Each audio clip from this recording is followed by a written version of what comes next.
Next మనం భద్రాద్రి కొత్తగూడెం వెళ్దాం. అక్కడ మా ప్రతినిధి నవీన్ మనకి సిద్ధంగా ఉన్నారు.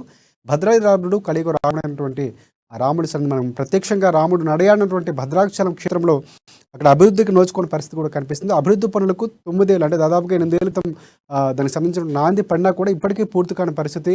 అలాగే టూరిజం హబ్గా కూడా చేస్తామని కూడా ప్రభుత్వం చెప్పిన నేపథ్యంలో ఇంతకీ జరగనటువంటి పరిస్థితి. ఇంకా ఎంతో ప్రతిష్టాత్మకంగా తీసుకొని యాదాద్రిని అభివృద్ధి చేసినట్లే దాని గురించి చేస్తుంటే బాగుంటుందని కూడా భక్తుల నుంచి ప్రధానంగా వినిపిస్తున్నటువంటి మాట అది. దీనికి సంబంధించి పూర్తి అప్డేట్స్ ఏంటి చెప్పండి నవీన్.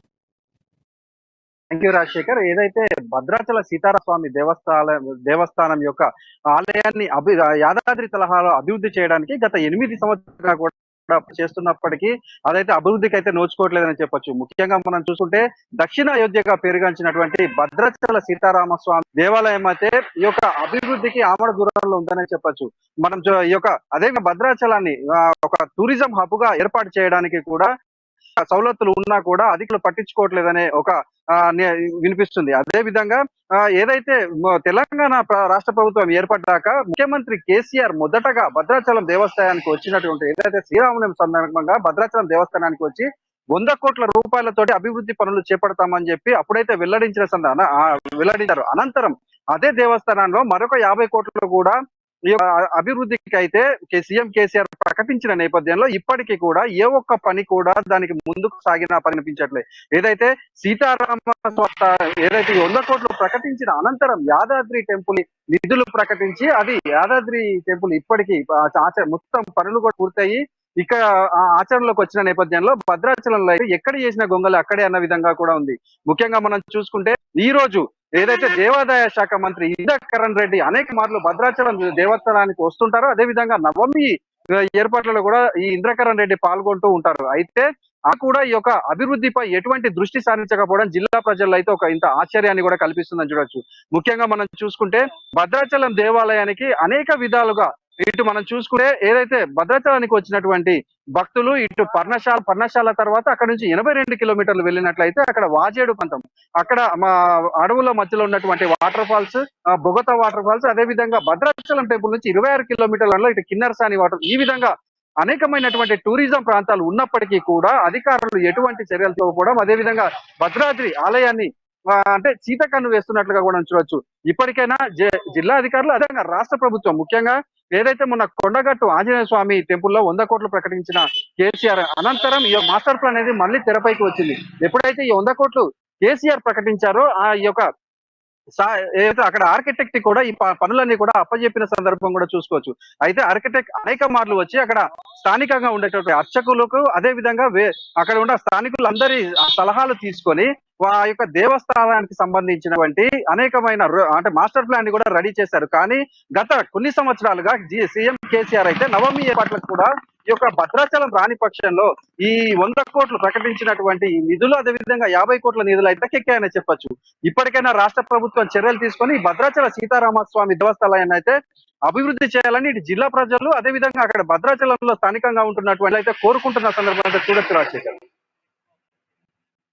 చూసుకుంటే మీరు ప్రస్తావించినట్లే ఎవరైతే సీఎం కేసీఆర్ ఉన్నారో ఆయన చాలాసార్లు అంటే తలంబ్రాలు సంప్రదాయబద్ధంగా ప్రభుత్వం నుంచి రావాల్సినటువంటి సంప్రదాయంగా వచ్చినటువంటి పంచాయతీ ఏవైనాయో ఆ పట్టు వస్త్రాలు ముత్యాల తలంబ్రాలు అవి సమర్పించడానికి కూడా రానటువంటి పరిస్థితి కూడా అనిపిస్తుంది. అంటే దాని మీద విమర్శలు చేయడం ప్రతిపక్షాలు చేస్తున్నటువంటి పరిస్థితి కూడా ఉంది. మరి ఈ నేపథ్యంలోనే చూస్తుంటే ఇక్కడ ఉన్నటువంటి అభివృద్ధి కూడా అటకెక్కింది అనే ఒక విమర్శలు కూడా వస్తున్నాయి. అంటే కేవలం ఎలక్షన్స్ వచ్చినప్పుడు ఇప్పుడు చేస్తున్నటువంటి కార్యక్రమాలు కూడా కొండగట్టు ఆంజనేయుకి ప్రకటించినటువంటి 100 కోట్ల రూపాయలు కూడా కేవలం అభివృద్ధిని దృష్టిలో పెట్టుకోకుండా ఎలక్షన్స్ దృష్టిలో పెట్టుకున్నట్టు కూడా విమర్శ కూడా వస్తున్నాయి. ఆ నేపథ్యంలోనే ఇప్పుడు ఇది కూడా ఈ పని కూడా అలాగే చేసే అవకాశం ఉందని మనం భావించవచ్చు అంట.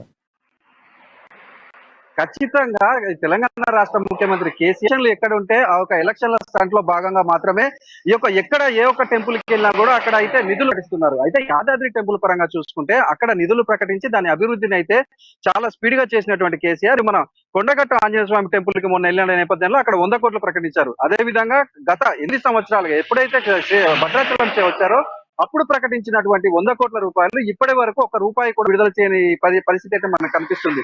అంటే కేసీఆర్ యొక్క భద్రాచలాన్ని అయితే చాలా అంటే భద్రాద్రి జిల్లాని కూడా పట్టించుకున్న పరిస్థితి అయితే మనకు కనిపించట్లేదు. గత కొన్ని నెలల క్రితం ఏదైతే వరదలలో వచ్చాయో వరదలు వచ్చినప్పుడు కూడా వారికి సంబంధించి 10,000 రూపాయలు అంటే వాళ్ళకి ప్రకటించి అయితే ఇక్కడ చెల్లిన నేపథ్యంలో ఇప్పటికీ చాలా మందికి కూడా వరద బాధితులకైతే ఆ సహాయం అందిన పరిస్థితి అయితే కనిపించట్లేదు. అంటే కేసీఆర్ చేస్తున్నటువంటి ప్రతి పని ఆ ఒక ఎలక్షన్ లో స్టంట భాగంగా మాత్రమే చూడొచ్చు. అయితే ఈ భద్రాద్రి జిల్లా వాసులు అదే విధంగా రామాలయ అక్కడ భక్తులు కోరేది ఏంటంటే దక్షిణ అయోధ్యగా పేరుగాంచినటువంటి ఈ యొక్క భద్రాచల దేవస్థానాన్ని మాత్రం అభివృద్ధి చేసినట్లయితే అదే విధంగా భద్రాచలము వేదికగా ఈ యొక్క టూరిజం హబ్ ని కూడా ఏర్పాటు చేసినట్లయితే అనేక మందికి ఉద్యోగ స్వయం కూడా కల్పించినట్లుంటుందని, అదే విధంగా చాలా ఘనకీర్తి ఉన్నటువంటి భద్రాచల దేవాలయానికి కావునట్టుగా కూడా ఉంటుందని జిల్లా ప్రజలు అయితే కోరుకుంటుంది రాజశేఖర్. ఒకవేళ ఖచ్చితంగా ఒక పర్యాటక హబ్గా ప్రకటిస్తే ఖచ్చితంగా ఉపాధితో పాటు అక్కడ ఉన్నటువంటి వైభవం, క్షేత్ర వైభవం కూడా నలుదిశలా వ్యాప్తించే అవకాశం కూడా ఉంది. అంటే ఆ దిశగా ఎందుకు ప్రభుత్వం చేయట్లేదు? అంటే ప్రధానంగా చూసుకుంటే గతంలో కూడా తిరుపతి ఎలా అయితే ఉమ్మడి రాష్ట్రంలో ఉన్నటువంటి సందర్భం ఉందో, తర్వాత మనకి యాదాద్రిని కూడా అదే విధంగా డెవలప్మెంట్ చేసేందుకు కూడా ముందుకెళ్తున్న పరిస్థితి ఉందని కూడా చెప్పారు. మరి ఇంత ఘనకీర్తి అంటే ఉమ్మడి రాష్ట్రంలో కూడా భద్రాద్రికి చాలా ప్రత్యేకమైనటువంటి స్థానం ఉంది.